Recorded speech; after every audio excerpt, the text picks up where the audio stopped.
What's up, peers? Welcome back live to the World Crypto Network here at the Parallelly Police Hackers Congress 2018. We already did one stream today, but one is boring. Let's do two. So another session, and we're going to kick it off. 2x. 2x, exactly. We're going to 2x the amount of or interviews that we're going to do, hopefully, in this stream as well. So we got here Giacomo and Peter. How are you doing? Fine, thanks. Yeah. So, how do you like the conference so far? Was it good? Was it bad? Was it worth it? It was great. One of the best conferences in the space last year and this year. Very, very different from other conferences. Also, very strange people in a good way. Yeah. And great talks. Yeah. Especially Masks. mine, of course. Yeah, of course. Well, you know, as usual, I finished my talk about 30 minutes prior to actually when I went on stage. So I found the rooms they had upstairs to go and just sit down, hang out with your friends, and madly finish your talk were really nice. It's a lovely vibe. Yeah, right. And you know, these conferences are much nicer if you just talk to the people and maybe get some friends. Because if you have some friends, Peter, it would be great because then you can try out these Gotennas, which currently with your count of 0 friends is Yeah. I was looking at these and I was just thinking, you know, this would be really cool if only I had friends to use it with. You know, but I live in the wilderness in Canada, so you know it's kind of useless. Yeah, you can pretend, right? I pretend to be friends with myself. Yeah, exactly. Interesting. On the internet, nobody knows you're a dog, and I don't know, on the Mesh network, this might apply as well. Yeah. Well, you know, on the Mesh network, everyone assumes you're a loser anyway. but seriously, I've been wondering about that for a long time. Mesh networks, Samurai Gotenna, Blockstream Satellite. Is this the perfect triangular for Bitcoin? I mean, Bitcoin's one of those rare examples where mesh networks actually seem to work. Oh. Yeah, and the reason is like the thing that screws over mesh networks is routing. How is my Gotenna or whatever device I'm using going to figure out how to find a route to someone else on the other side of the planet? It's tough. It's a very tough computer science problem. But with Bitcoin, you know, everyone wants the same data. We're all looking at the same blockchain. So it all works very well up until we realize that on-chain transactions don't scale, and then the mesh networking routing problem comes back. But for a brief instant, we'll be doing just fine. And at least we'll keep in sync. It's a flat mesh network in a way. But on top of that, there is Lightning, which will have to face a routing problem in a way. So it's possible. Lightning doesn't actually scale because Lightning depends on Bitcoin. Thus, the size of the routing network in Lightning can never be more than Bitcoin UTXO-set, and that's sufficiently small they can just use brute force routing. That's correct. And one possible hope is that maybe we have seen Bitcoin incentivizing, or even scam coins in a way, incentivizing research and development over theoretical fields that were staining since decades, but now with economic incentives, legit ones or even scammy ones. For example, in order to launch Zcash, you have to study more Zk snarks things. So we have incentives to study theoretical problems of computer science in a different way. Maybe routing on top of Lightning, even if easier, could boost some kind of generic routing resource, dynamic routing resource. See, I like your optimism, but UPS and like many other major companies with billions of dollars worth of revenue need routing to work. We don't necessarily need more money thrown at this problem. And again, I mean, Lightning doesn't actually have a routing problem. The maximum size of the routing is fixed. It's small enough to just use simple methods. You know, the reason why Lightning so-called has a routing problem is because people on RBTC wanted to have one. But so you're the Bitcoin naysayer, and you always explain why things do not work. But do you think there is a possibility between zero mesh network, like super centralized ISPs, and an actual mesh network, maybe some kind of middle ground where we can have at least a better internet today? This is not a fake product. Okay. You know, this really works from what I know. I've never used one, but you know, my understanding is these really do work. But when you look at the back, you know, it's a little mesh here with, I don't know, what is it, 1, 2, 10-ish, say, nodes. 10 nodes is the sort of thing where you can just keep the whole routing table in memory. And just like Lightning, you can easily route. So we It's can have when things get small bigger. mesh networks. Yeah, small works. Better After all, the internet is a mesh network. And the internet has a massive routing scalability problem, which is that the core internet routers have to keep the entire routing table in memory. And every time the internet gets a little bigger, the amount of memory needed gets a little bigger. Well, that literally doesn't scale, and that's one of the reasons why I say IPv6, where you're able to get more what they call link aggregation, which a ton of people behind one network, one routing prefix. So ultimately, well, why does all this work? Well, because we can put so many more bits down one fiber in a feasibly way that's fast enough that that's one route, and thus small enough to then keep in memory for everyone else. Do you remember the building on Bitcoin and path proposal of like seeding things and building dynamic paths? out of that? yeah, the one he was going on and on about ants or whatever. Yeah, exactly. It was probably not very. Yeah. He made some mistakes about Lightning itself, so it was Yeah. not really fitting for Lightning. But maybe it was for a more generical IP routing problem. It would be something interesting. I didn't fully understand that one, but someone who apparently did, what they basically told me is, yes, this is a plausible advance in routing, but the guy doesn't actually have proper demos yet and things like that. So, Yeah. maybe we'll find out later. Because after all, I mean, computer science is That's better. a possibility, Peter Todd. That's like the Yeah. closest thing to success. Yeah, you can have. yeah. So we fixed it. We've solved all the problems. We can go home now. Oh, come on. I've been more positive about things. I mean, your new baby, I thought she was lovely. Thank you very much. Well, yeah. So maybe talking about your baby. How has it been to being a Bitcoin father? That was great, unexpected. When BTC Mir created the account, we didn't expect that to have almost as much followers as me in 2 weeks. I hate to say it, but kind of cuter. Yeah, I know. But we looks very. People say that she really looks like me, so she's beautiful. No, it's fine. In Riga and Baltic Honey Badger, she was next to the stage all the time. She made some very, very useful contribution to the discussion, like also she is able to say AM, which is just halfway of scam. So it's yeah. almost right a there, Bitcoiner. Yeah, almost. Yeah. But no ICO yet. So we did plan a initial child offering, like a baby shower where people give us Bitcoin in exchange for nothing. But people already committed to like the pre-sale, but we didn't feel like going further that direction. So I was shy, and so we did. Otherwise, we would have You can monetize later. we will You have monetize to later. Yeah, right away. exactly. Like Backporting. Yeah, school. Traditionally, you usually monetize around age 50 or so. Your age. And then they record you in retirement. So there is time, and we missed the opportunity to have a Lambo stroller, but maybe later. You always have another. Yes. And I mean, with the Lightning Network, we can have these dispensaries that once you pay the invoice, then like the M&Ms or the candy comes out. So for the baby shower, maybe a Lightning thing that spurts out the baptizing water. Yes. I hope Luke is not listening to this.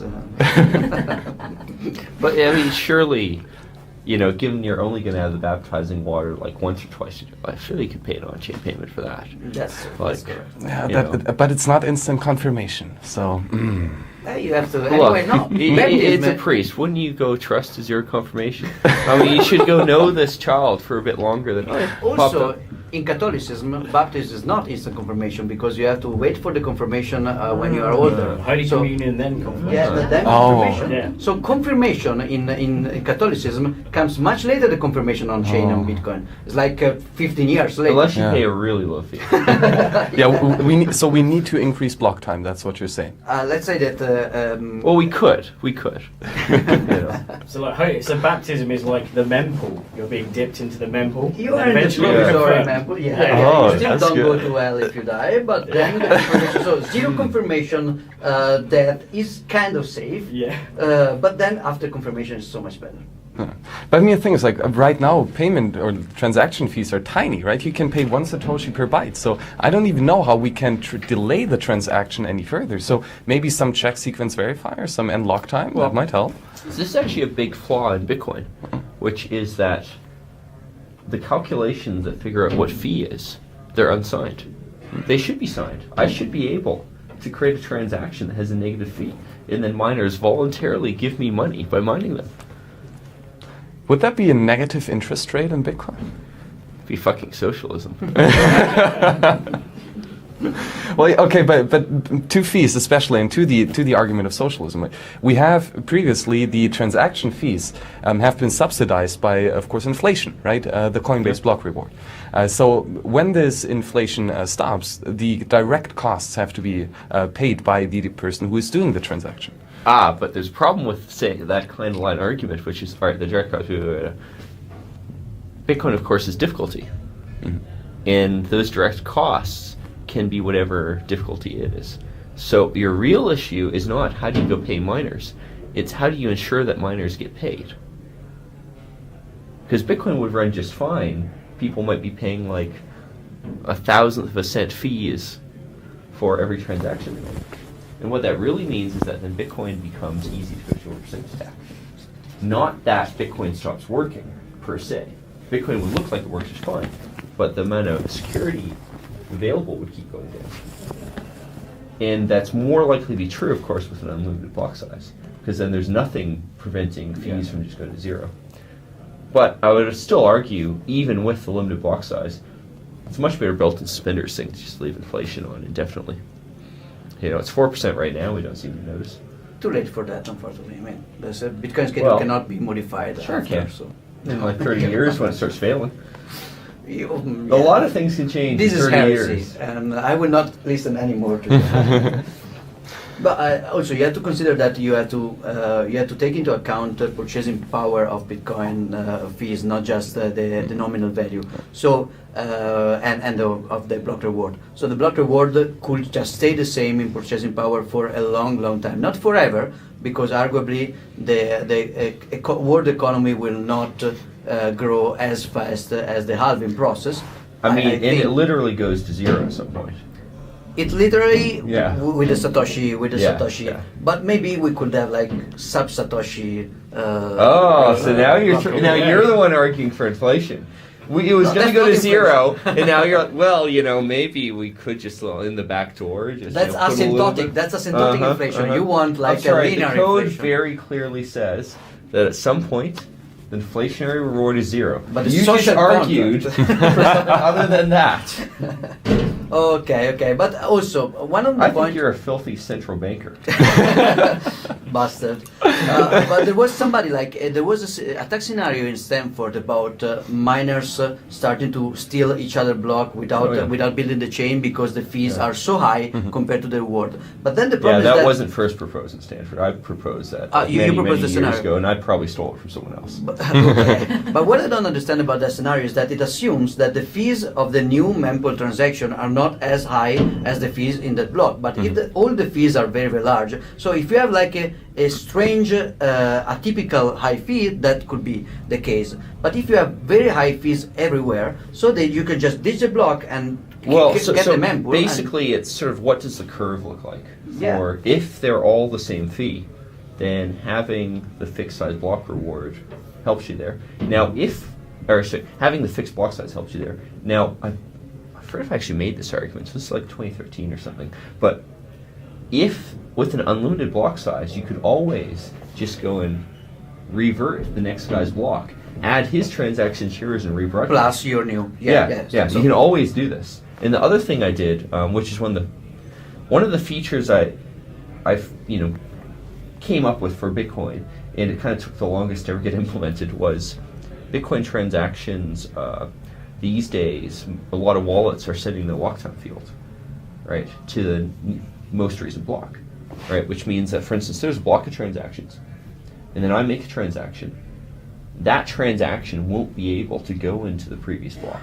You have to create another block on top of the previous one, or create 2 blocks in a row to be able to include my new transaction. So that's helping ratchet things forward and always push things forward. Yeah, that makes sense. So, problem solved. Other problems? I would still done. say, like, that still fails in cases, for instance, in one high fee transaction. You create a high fee transaction, there's every reason to keep just reverting blocks. It's just so much safer if you just have some predictable inflation. Go pay for it. If we had that, but too late. If you could speak with Satoshi before, we're discussing with Adam in if you want me to 2001. put a number on it, I would give it something like 50-50 chance on the order of 30, 40 years, we wind up with, say, 0.1% inflation. Also, that's your fault. I mean, you were practically already inventing. Well, yeah, I mean, so you could just talk with as Satoshi we in know, 2008 no, and avoid this as mess we before. know, I am Craig Wright in there from Satoshi. And yes, it's my fault. I picked a bad thing. It was a dumb thing for marketing. But you know, we can fix problems. You know, we can admit our mistakes. We cannot. Okay, so where's the trade-off? How can we say is Bitcoin more important that it is unchangeable or that it works? Bitcoin is more important that it's unchangeable to the extent that it works, and that if it's really, really, really doesn't work, we can change it. Absolutely. So if Right? the only There's not alternative is one or that- the other.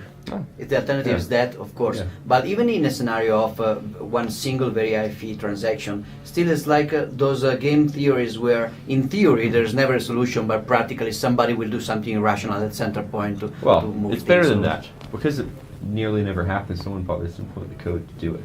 Yeah, exactly, Like- exactly. Yeah. So nobody can exploit it because it's so unlikely and so rare. But still, it's something that designing Bitcoin in retrospect may be a fixed. It will also avoid the singularity of the And I algorithm. should point out, even if you have inflation with sufficiently high fee transaction, that still breaks down. Yeah. Because the block reward is a certain amount. If you do a transaction that pays a fee of 1,000 times that block reward, there's still that incentive. And there's no way you can limit block reward. Yeah. Because after all, you could have a block reward situation because I mined a transaction that has an output that the miner knows how to spend.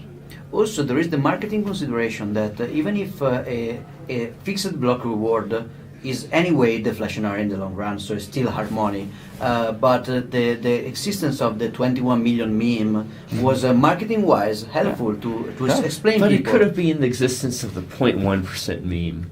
Do you want to be part of the No, 0.1% that's not- revolution? No, but look, I'm not an expert in marketing, but I don't think that's. I'm one pretty credit. sure we could have come up with a meme for it. And after all, if it wasn't competing with that really good 21 million meme, That's it, correct. you know, that would be so much So better. we will see the fixed supply altcoins trying to be better than. Well, Monero has, of course, tail emission. Oh yeah. You know, and I think there's a few others like it, and no one seems to complain about Monero.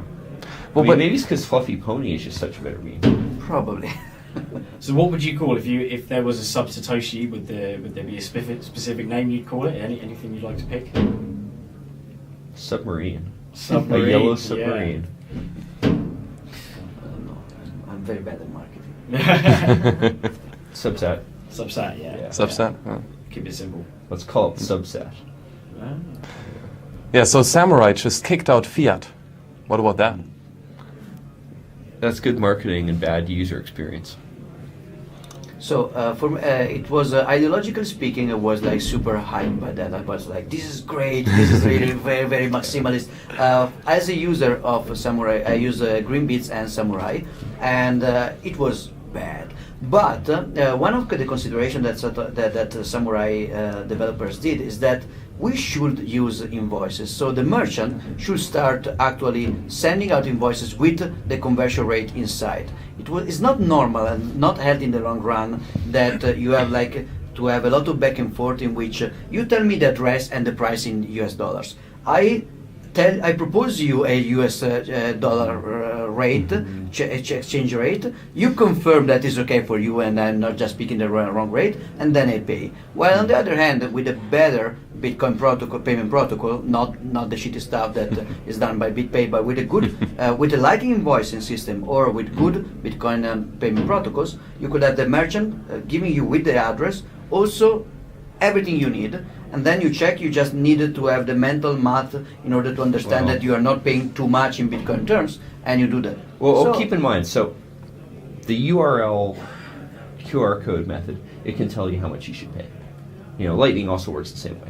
So effectively, what having fiat conversion does is it says, all right, they've given you an invoice, they want you to pay to this address, this much Bitcoin, and by the way, we're now going to double check, what does that probably look like in fiat? Exactly. That user experience is really good. Having like your counterparty provide what they think the exchange rate is, I don't think actually adds to it. I mean, it's definitely better than having no exchange rate at all, but it still makes it so easy to, oh yeah, exchange rate, oh wait a second, I just missed a zero.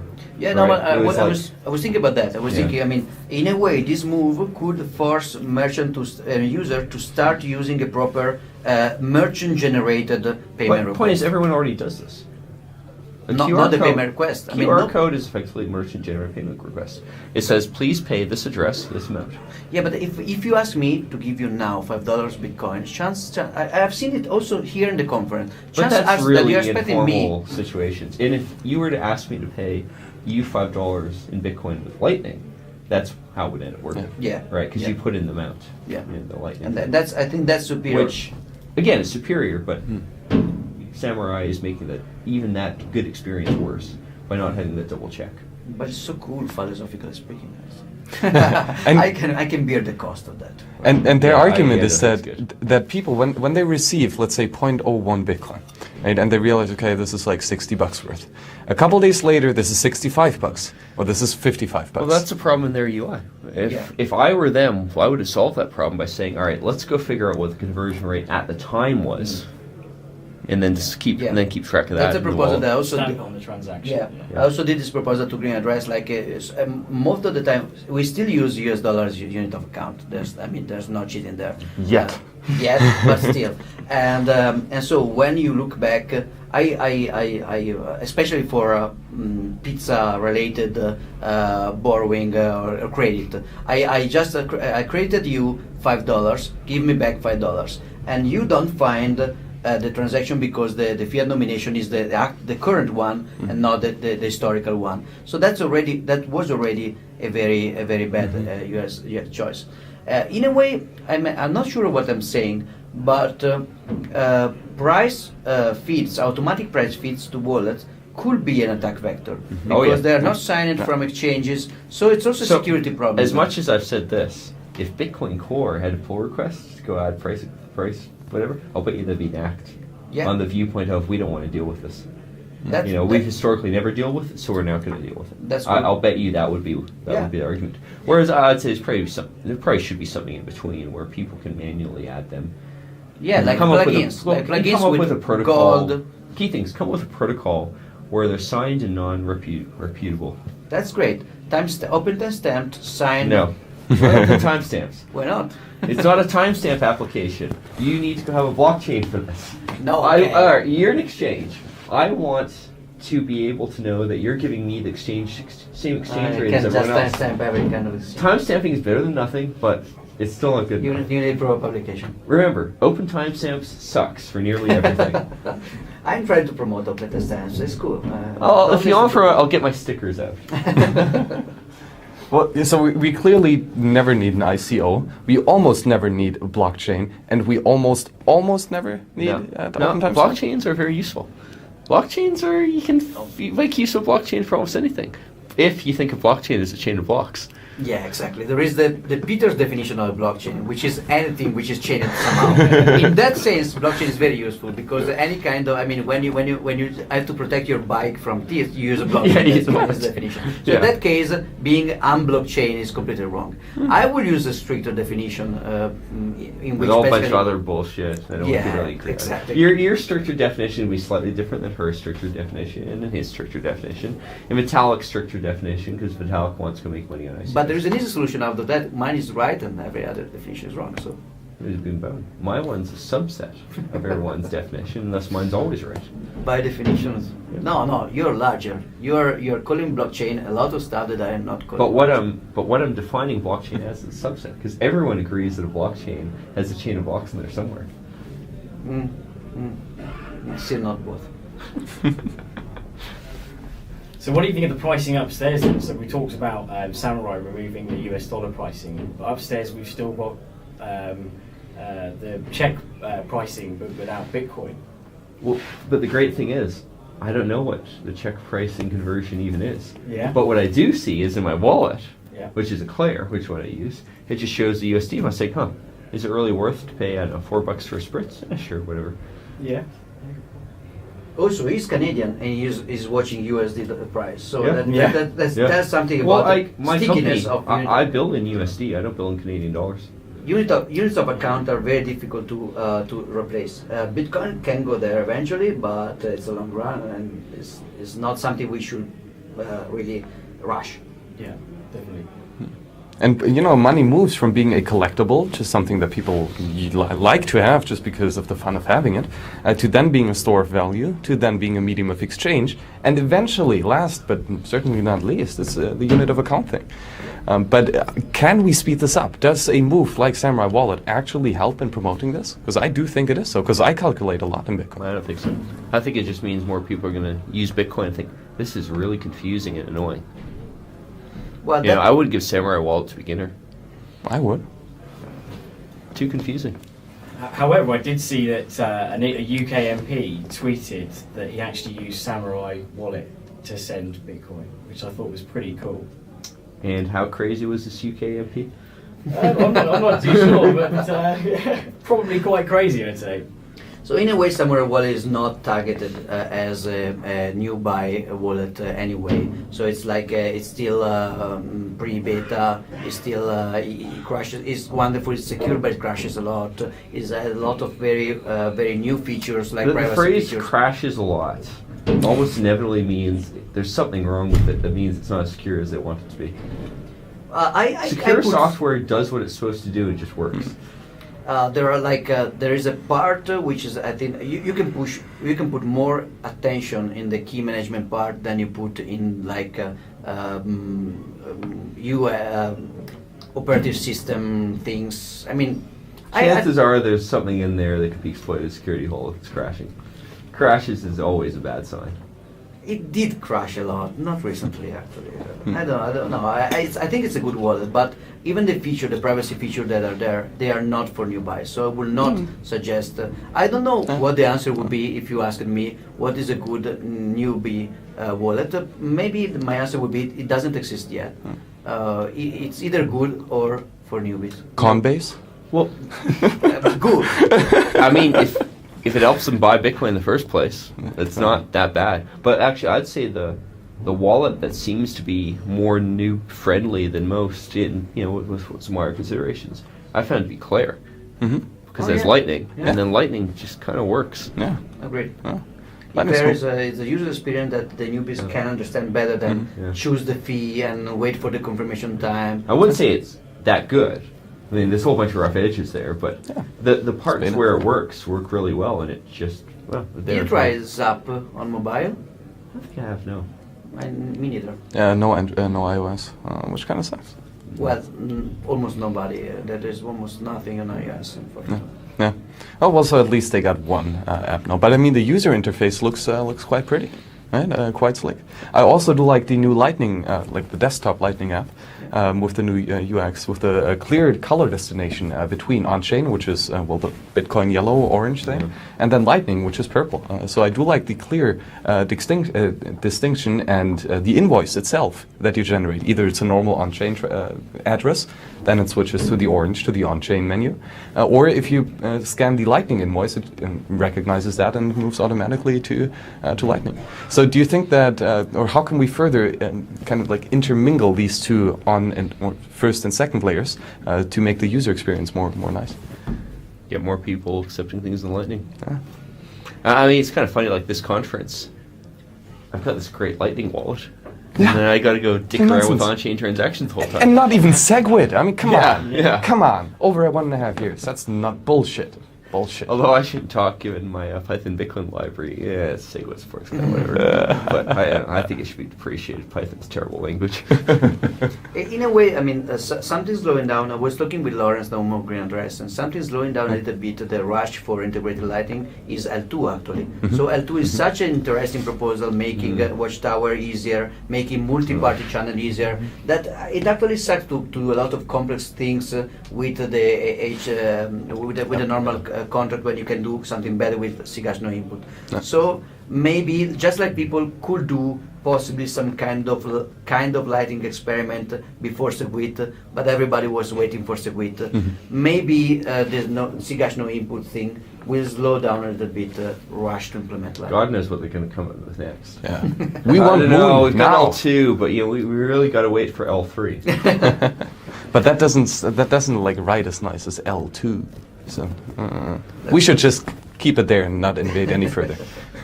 Right, so that's actually a good argument. We just pick something L2 done. Giacomo, the BS foundation. Why? It's just B. No, it's funny. I thought BS seemed better. Oh yeah, the Twitter profile of BS is more active than ours. Yeah. So, I was very happy of the community reaction against me. I was never so happy to be shitted upon for many days because it's. What about your new baby? Like. Yeah, but like let's say that between the BTC baby and Rodolfo, I mean size matter. Anyway, it was a very healthy reaction, and it was a very helpful reaction. All this the B experiment blown just out of proportion because we were not expecting this kind of positive reaction by let's say advisors. The thing was pretty simple. So I managed to use for-profit corporation to give donation to Bitcoin development for 3 years. It was very messy, so I was searching for a better, more efficient way to do that. Alina was searching for something similar, and a bunch of very famous Bitcoin people in Riga 1 year ago was also searching for something similar. So we said, okay, let's do something together. We were not expecting this kind of importance, perception, and the reaction from the community was a healthy sign. Like everything that could be perceived as an attack is an attack prima facie. I'm fine with that.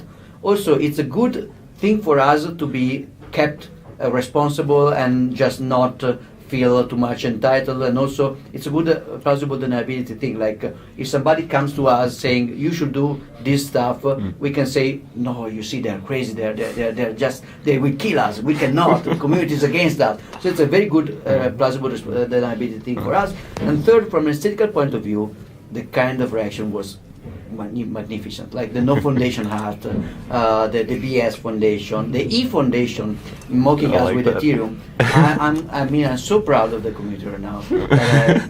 Go on and kill me. I appreciate that. See, with the Bitcoin Foundation, the original one, well, my big criticism of them was really when they moved from being involved in politics to trying to be involved directly in core development. I was like, this can't be a good idea. You're going to centralize this stuff. So, if you're in a situation where the core devs hate your guts and think the B Foundation is a terrible thing that needs babies, that could be a great outcome. Because then you can do your fundraising, you can do whatever political stuff, you can do whatever grant stuff you need. And you can always go tell anyone who tries to get you to do something, they hate my guts, I have no real power. Yeah, exactly. Plausible deniability. But also we don't want to touch core development. We may decide to assign some bounty to Bitcoin Core testing or bug fixing, but development is something that in the long run, this is controversial, but I think that in 5 years we should not have Bitcoin developers, Bitcoin Core developers. Maybe this is not very... it should stagnate. Yeah. You would hope at some point it becomes feature complete. You don't have TCP/IP core developers, and internet does work. So I want to sponsor open timestamps, which is useless as we learn. But I like to sponsor anyway, or a Lightning application, or safe multi-sig practices. This kind of stuff as for development is concerned, but not really Bitcoin Core stuff. I stopped working on Bitcoin Core because I kind of had a list of things I wanted to go do, and I got through to the end of the list. I was like, I could come up with more stuff to do, or I could go do more important things that are built on top. No, I think it was incompetence that you Well, left. yeah, partly. Because I'm not competent enough to go work on Schnorr. I like to see Schnorr, but I'm not enough of cryptography to go do it. I have a fine arts degree and part of a physics degree. And he has much more of a physics degree than I do, that's for sure. But no fine arts, so I feel fear about it. So what's a feature are you most looking forward to coming to Bitcoin? Personally, I'm super excited about SIGAS no input because really L2 is very, very cool. Many of the things it didn't very play super understandable for me in the Lightning security model are made way better with L2, and also multi-party channels scale much better. And also I would like to see the emergence of some kind of generalization of graphroot and taproot and mass concepts. I love all these concepts, but they are like different takes on the same problem, or generalizing some kind of smarter serialization of the address of the hash that you are proving when you spend. I think that it also connects somehow with your previous DEX work. Yeah. But the point I would make is sort of the reverse of it, where everything I'm interested in, all the projects have, not only could have they been implemented on Bitcoin version 0.1, they could have been implemented on Bitcoin version negative 0.1. Because in very early pre-release version of Bitcoin, Satoshi didn't have scripts. It was just public keys. Yeah. Scripts were, as far as we know, added relatively late in the development process.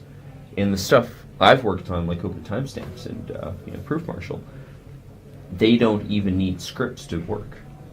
They use Bitcoin purely as sort of commitment and publication layer, nothing else. And all of the logic is not quite off-chain per se, but client-side. Most of the data isn't even published publicly. It's passed from one entity to another. And I think that's a much more exciting model. And it also gets rid of a whole lot of political debate, a whole lot of governance. I can go do my thing, you can go do your thing.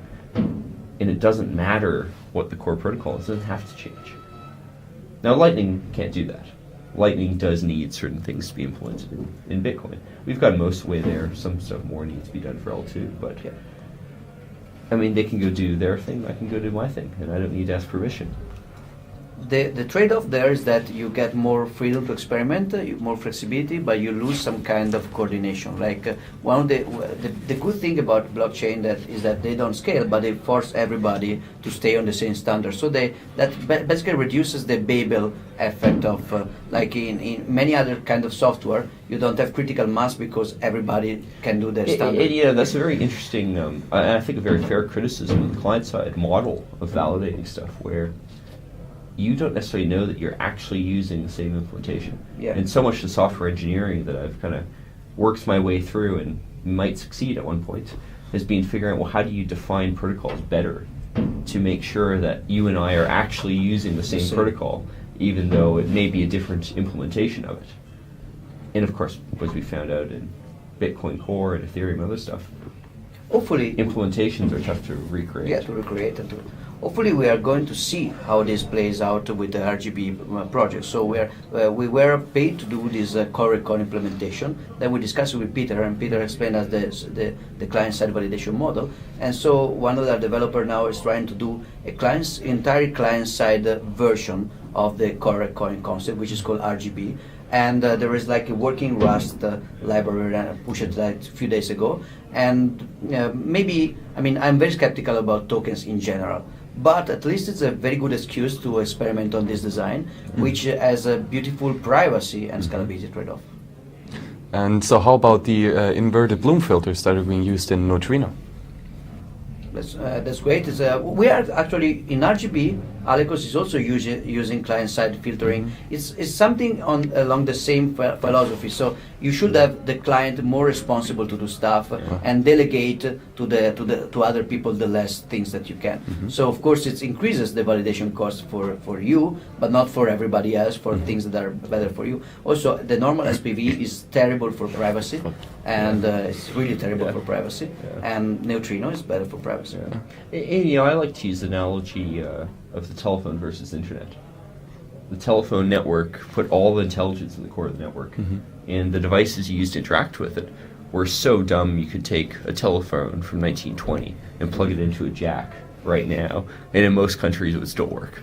That's true in Canada.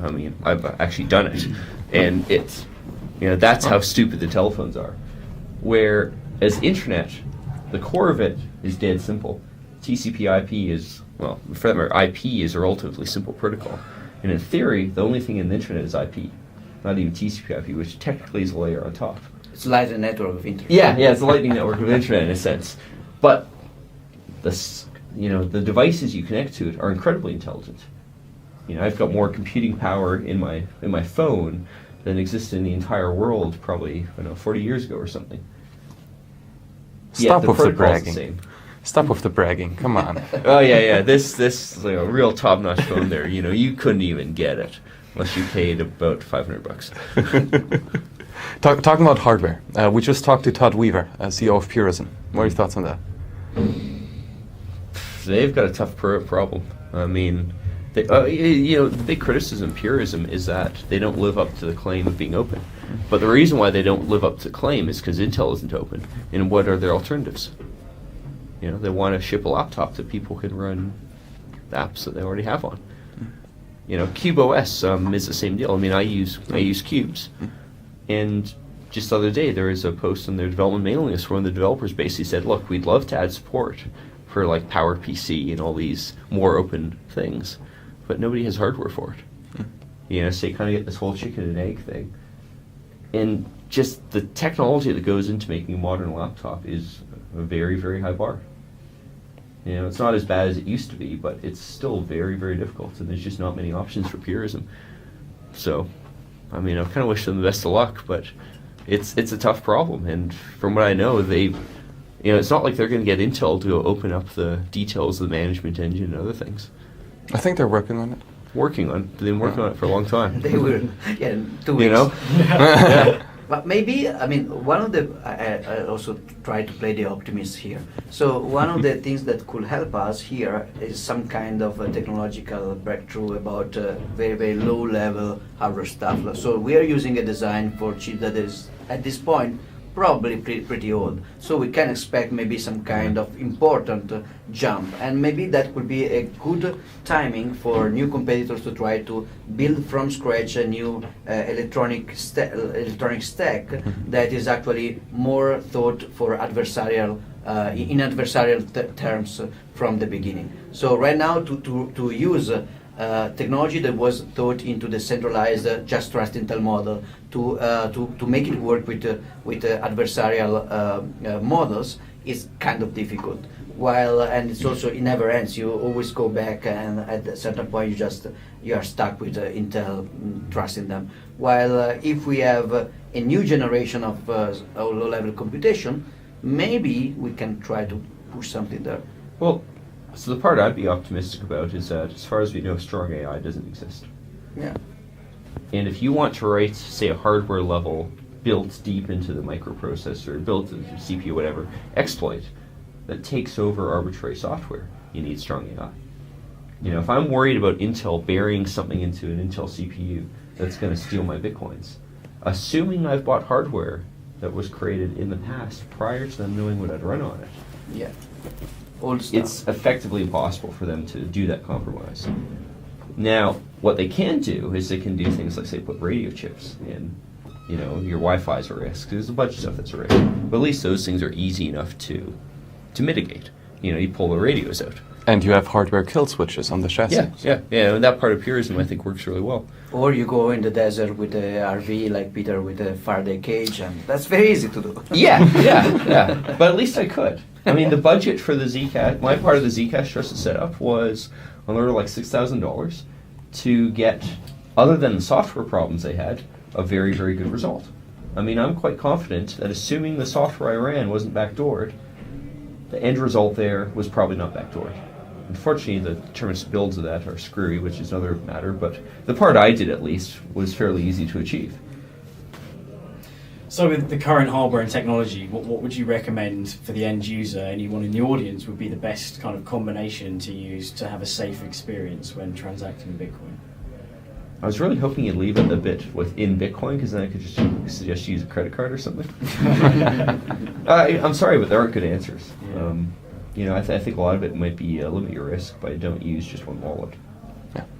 Yeah, less wrong answers. Like try to mitigate the risk, spreading it to different surfaces. Like if you use two other wallets from two different producers with maybe one tails distribution on an air-gapped PC, and you have a 303 and you have a good backup. Yeah. Because let's be real, many of the people are losing Bitcoin not because they are robbed, but because they are losing access to Bitcoin. So you have to protect you from yourself as well. Yeah. So if you have good backup plan, maybe like a check signal verify unlock in the future with a 3 of 3 right now. It's a little bit expensive as script, and there's a bit non-standard. So I maybe think right now you're already, because you're talking about something non-standard, you're immediately talking about a relatively complex system. Yeah. So you Frankly, cannot build the I just have transaction. spending money on some wallet that I'm not sure how bothered to make a backup of the seed for. but it's money I can afford to lose. Yeah. And then more substantial money isn't something I just don't touch So very much. On a thresholds, laptop, you I can also do risk something else. thresholds. So you Yeah. should have modular Yeah. solutions. Your solution for your family wealth should not be the same for your everyday silver pocket. So you want to not keep your eggs all in one basket, have multiple wallets, so that if you lose Yeah. one or anything happens, Just don't make it enough that you start getting, not diligent on actually backing things up. yeah. 2 or So- 3 is probably plenty. So like, Yeah. be poor. If you're poor, you cannot. Yeah. Be Yeah. Oh yeah. So I mean, there aren't necessarily good answers to this. Yeah. So multi-coiners diversify their portfolio in different shitcoins. Bitcoiners, we diversify our UTXOs on different wallets. Yeah. How about the little chip that China put into the RAM? Allegedly, China. Allegedly. I mean, it's a plausible story.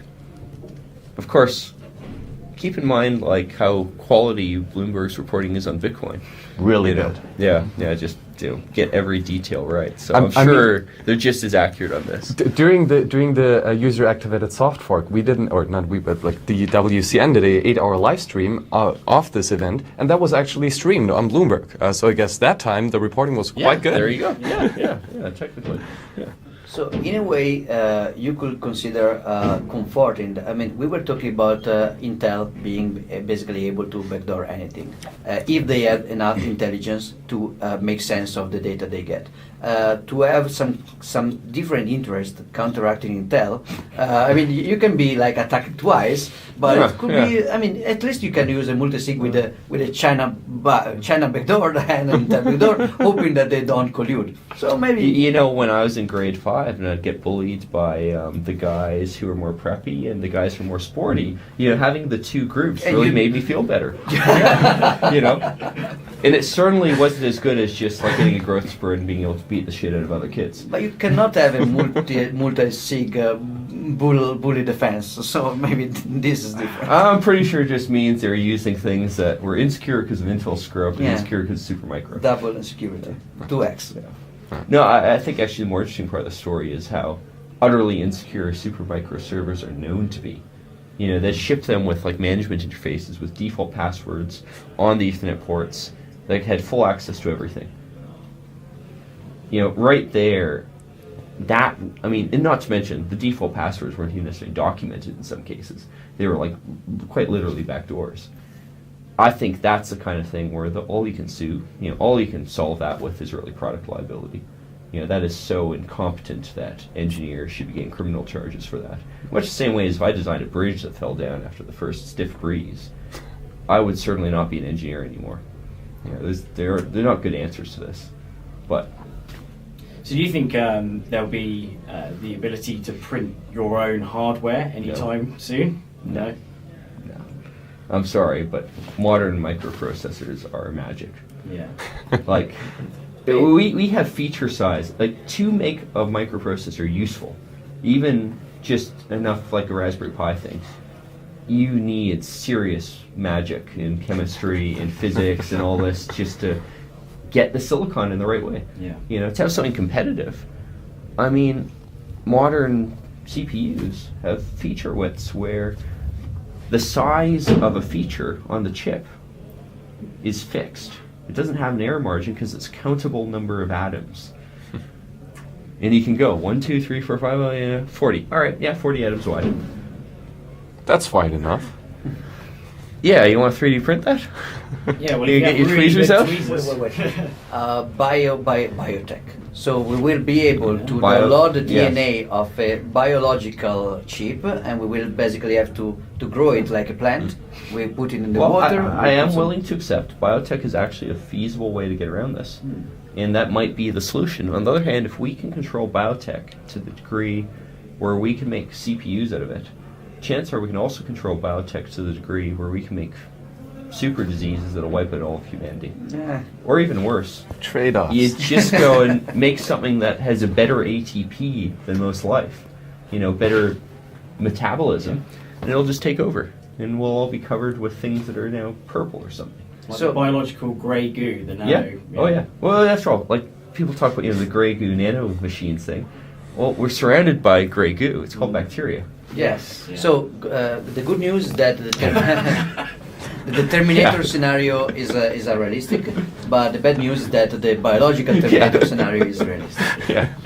So, but come on, don't break my dreams here of 3D printing spaceships with mining farms in space around a Dyson All right, sphere. you want, Come your, on. you want your dreams broken? Let me tell you about the anthropic principle.